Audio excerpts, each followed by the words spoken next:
Hello guys, what's up? It's me again, Jayco, and welcome back to my channel. So for today's video, magre-react tayo sa second version na trailer ng My Love Will Make You Disappear starring Paolo Avellino and Kim Chiu. So Kim Pao, fever is really on. So nasa LA sila, may mga ganap lang sila sa MIFF.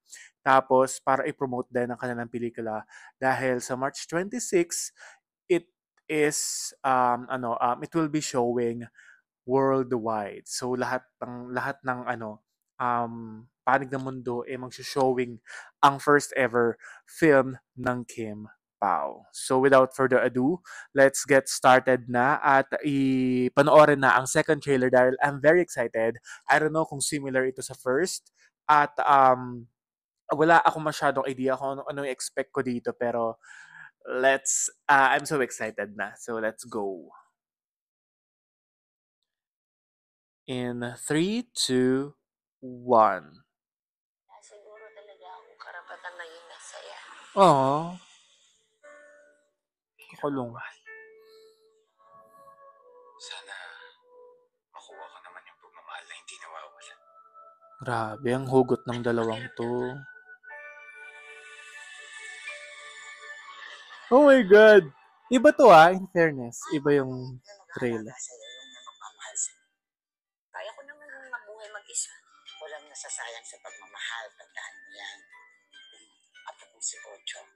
Grabe yung scene na yun. Real talk naman nagkakasundo sila. Good morning! Freshly baked bread. Kasing fresh ko. Pampatamis sa ngiti sa umaga. Ano tingin mo dyan? Napaka-natural nung acting ni Kim. Tatanong sa'yo yan ngayon. Si Ate Sari may nabong mo, no? Gusto mo siya, no? Meron kay Sari. May sumpa yun! Sumpa. May curse. Na tuwing may inarikan siyang lalaki na mahal niya, nawawala. Grabe na talaga to. May ganun ba talagang pagmamahal? Yung hindi nawawala? Ah, Yung kakalungkot hindi naman. kahit anong mangyari? Ang ganda ng version ni Maki. Hindi po sapat yung pagmamahal ko para mawala lahat ng takot. Grabe, mas na-inlove ako sa song. Sari. Nandito lang ako. Oh my God, goosebumps. Nag-goosebumps ako. Ang ganda ng eksena, ang ganda ng kanta. Oh, ang ganda ng scene. Oh my God. Ayun. Across US, March 28. Oh my goodness. I get kilig and at the same time, nag-goosebumps ako. Nakikita niyo ba? Ang taas ng balahibo ko. I don't know, because of the song. Kasi, siyempre, no, first ko narinig ang mellow version ng Dilaw ni Maki. Which is, it fire hit talaga siya at halos kinakanta siya ng mga tao lahat, ng mga netizens. Ano siya, like pop. Pero ito guys, grabe nakakalungkot. It matches the energy and the vibe of the song sa kilig at lungkot na pinapadama sa eksena ng Kim Pao sa kanilang pelikula, si Sari. Napaka, akala ko rom-com. Alam mo yun, yung parang, meron siyang deep down na version of the story, of the plot. Why? Bakit na-curse si Sari and all? Anong mangyayari? Parang, looking forward talaga siyang panoorin. Alam mo yun, yung parang hindi siya yung parang, alam ko na yung story. Parang Frog Prince. Ay, parang rom-com na napanood na ng mga Star Cinema films before. Ay, parang napanood ko na sa ganun. Hindi. Like, Direct Chad, ang galing Ang galing ang galing ng pagkakadirect and yung scenes sa trailer, yung mga scene drop and all, lahat ng mga eksenang pinakita sa second trailer. Napaka, parang nagkataon talaga na March siya ipapalabas kasi pinaghandaan, pinag-isipan, and yung vibe ng energy ng movie, talagang kikiligin ka, matatawa ka, may iyak ka, in at the same time. pelikula ito ni Kim Chiu at Paolo Avellino. Parang ang tagal-tagal na nating hindi napapanood si Kim Chiu ah, sa ganitong genre.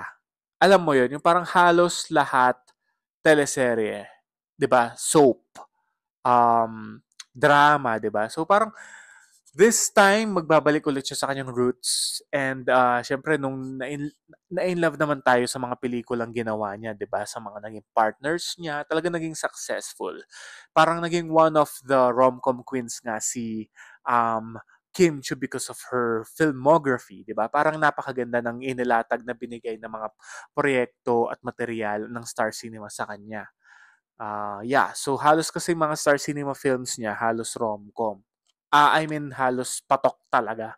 Like, pinag-isipan, pinaghirapan. I just felt sad nung process nung film. Parang may i-retake daw, may aayusin, may babaguhin, iibahin yung playdate. Parang, ano nangyari? Parang October to February and then March. Parang, ano na, matutuloy pa ba? That's why we are very, parang invested kung ano nga ba talaga yung mangyayari sa film, kung matutuloy ba, 'di ba? Paolo Avellino nag-tweet siya before na parang magawa nga na hindi makatapos ang pelikula. Siyempre tayo, we felt sad about it.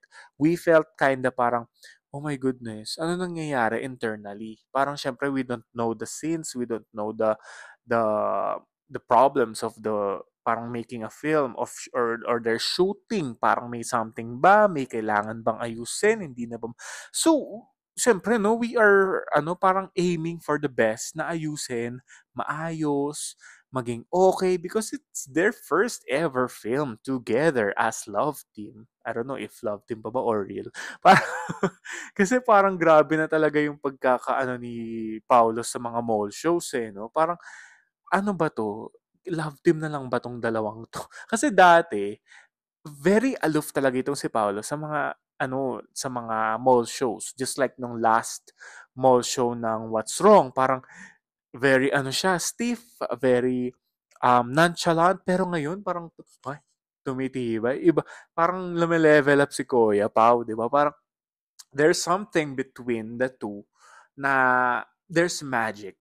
There's magic of their personalities na talagang nag-glow talaga sa kanila and kitang-kita talaga sa mga mall shows na dinaluhan nila and lahat talaga talagang jam-packed, no? Super supported talaga, supportive yung mga fans Kim Pao, no? So we felt the love, we felt yung parang kagustuhan talaga nilang mapasaya tayo. And yun yung naibigay nila sa atin, yung energy na yun. Just like the trailer that we've seen kanina na, oh my goodness, I like the song, I like the second trailer. Parang mas nagbigay yung buhay na parang, oh my goodness, papanoorin ko talaga to. Yung parang ganun yung na-feel ko na parang, halos lahat ata nag-aabang na, you know what? Nasa ako, SM Telebastagan, nung block screening ng Everything About My Wife, yes, it's still showing pa rin kana Jeneline and Dennis. No? Maganda rin yun movie na yun, lalo na sa mga adult couple, yung mga magpapakasal na, ayun, siningit ko lang, maganda kasi siya.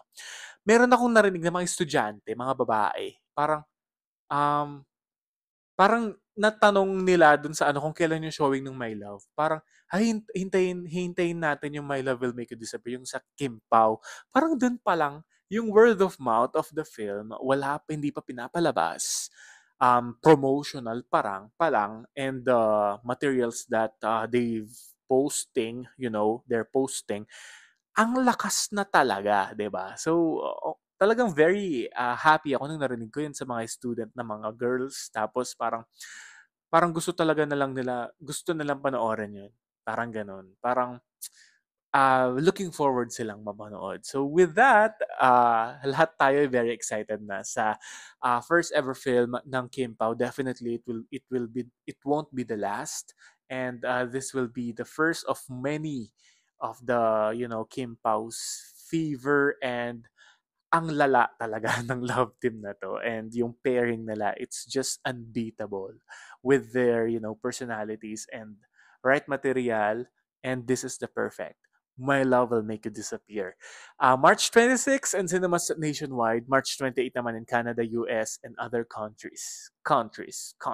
So yeah, maraming salamat sa mga nanonood and very excited ako. So hopefully makabisita sa mga mall shows ng Kim Pao, mga very few mall shows na lang nila and hopefully makasama din sa premiere night. So I'll just update you guys. So this has been G Kumanangan TV.